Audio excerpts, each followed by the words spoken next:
5 steps. That's all that stand between you and a great persuasive speech. But you're going to have to wait till the end of this little presentation to learn more about that. So let's dive deep into persuasive speaking. So a definition for persuasive speaking is the process of influencing attitudes and behaviors. And there are 2 different sort of channels for this. One is a speech of conviction. And that speech is where you want someone to think the way you think. The other is a speech of actuation, or to get people to do what you want them to do. So the first thing you need to think about for your speech, for the last one for the class, is do you want a speech to actuate or a speech of conviction? Once you settle on that, then let's sort of figure out what it looks like. All right? So persuasion is something that is not coercive. So I can persuade you to do things by using my words and convincing you to do something that you may not want to do. But if I force you to do it, that really isn't persuasion. Think parenting, making you clean your room, those kind of things. That's really not persuasion. They can force you to do that. Right? It usually takes time. Usually you don't change someone's mind over one speech or one kind of activity. It's interactive, so there's a give and take between things. So people have an audience, and you try and persuade them using that tool of public speaking. And it's ethical.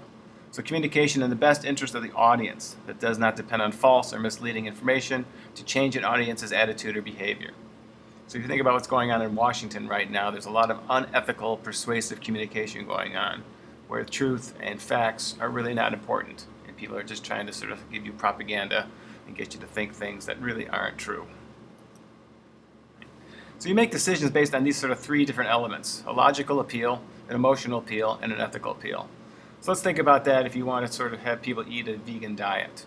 Logically, eating meat, cholesterol, fat, all those kind of things are bad for you. So on a logical level, switching to a vegan diet may make sense. On emotional appeal, you may think about the suffering the animals go through and what happens to them when they're in a factory farm. So you might use that approach also to get people to switch from eating meat to going to all vegetables. What about an ethical appeal then? Can you think of an ethical appeal for going to a vegan kind of lifestyle? Sure. Animals shouldn't suffer for our benefit. There's a number of ways you could approach that. So the best arguments and the best persuasive speeches include usually 3 of these elements, all 3 of them, not just 1 or 2. Avoid doing all emotional. We've all seen all those sort of telethons and things for the Humane Society where they show damaged puppies and kittens, and after a while that emotional argument really wears thin and sometimes backfires. All right, so think about group norms. What's acceptable behavior in a group? That's rapidly changing today. What about individual norms, trying to influence people who are influential? Get them to sort of buy into it. You think about role models or public spokesmen for organizations or candidates. All right, what about critical thinking? Creating solutions to problems. You know, what's going on with smoking or opioids or those kind of things. And thinking of a comparative advantage. So start with some solutions and then maybe sort of work your way to the most practical and most effective solution. So again, this all depends on what kind of speech you're going to do. Sort of think about these things as you prepare your remarks. So we've got propositions of fact. So if you're looking to buy a new iPhone or a Pixel, you're going to look at the facts. Which one gives you the most bang for the buck? Right? What a proposition of value? Something about an idea, a person, or object. Been a lot of controversy over free speech on campus the last couple of years, where people are going on campus, or campuses are either banning or allowing people to speak with some extreme views. And what about a policy kind of thing? We're dealing with this huge opioid addiction. What's the best policy? What should the government do to help prevent all these deaths from opioids and other kind of drugs? So what kind of speech are you going to do? What kind of proposition are you going to make in your speech? So we're bringing Aristotle from back in the old days, thinking about ethos, speaker credibility. I may have mentioned this in some of your speeches and some of the comments earlier. Right? Are you a credible speaker? What is your reputation? What do you bring to the table? Do you have charisma? Are you honest? Are you sensitive? Do you speak with authority and knowledge?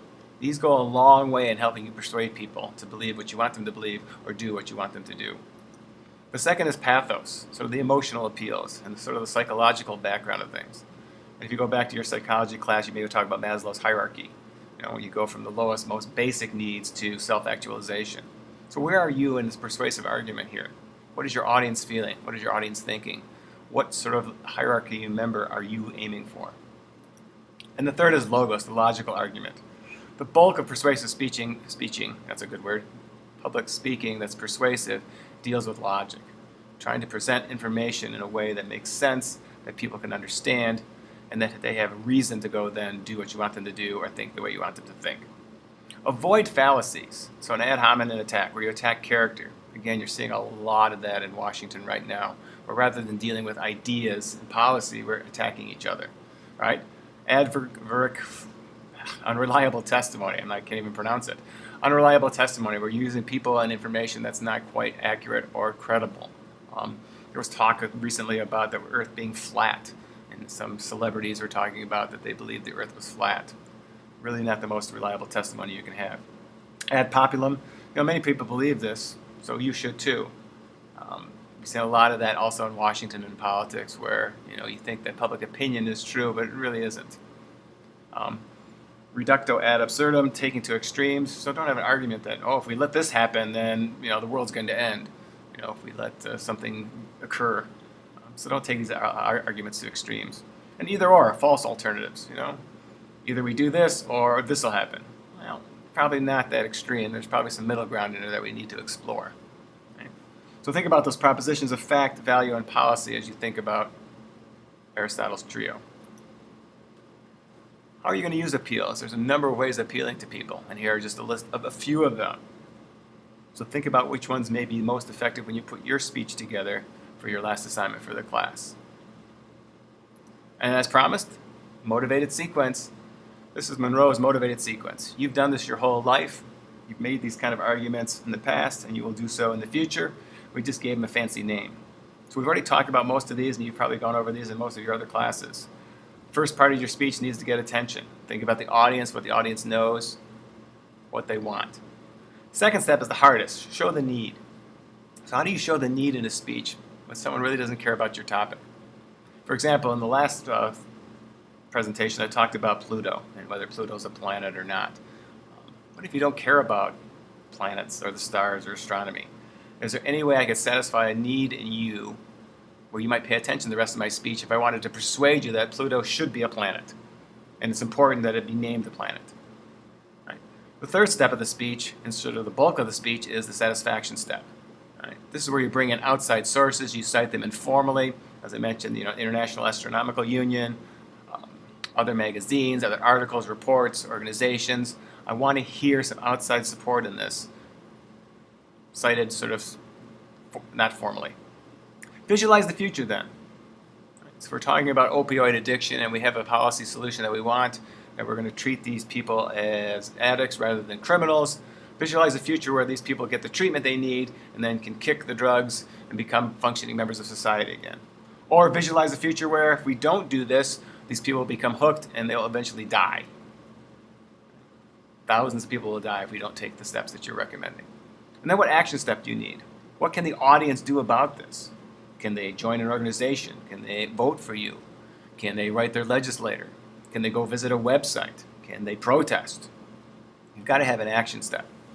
So I'm going to give you an example now from former President Obama, who talked about the national parks on the 100th anniversary. These are speeches he delivered every Saturday during his terms in office. So I want to sort of show you that. I'm not going to show you the whole speech, but it's already in the folder that is in here.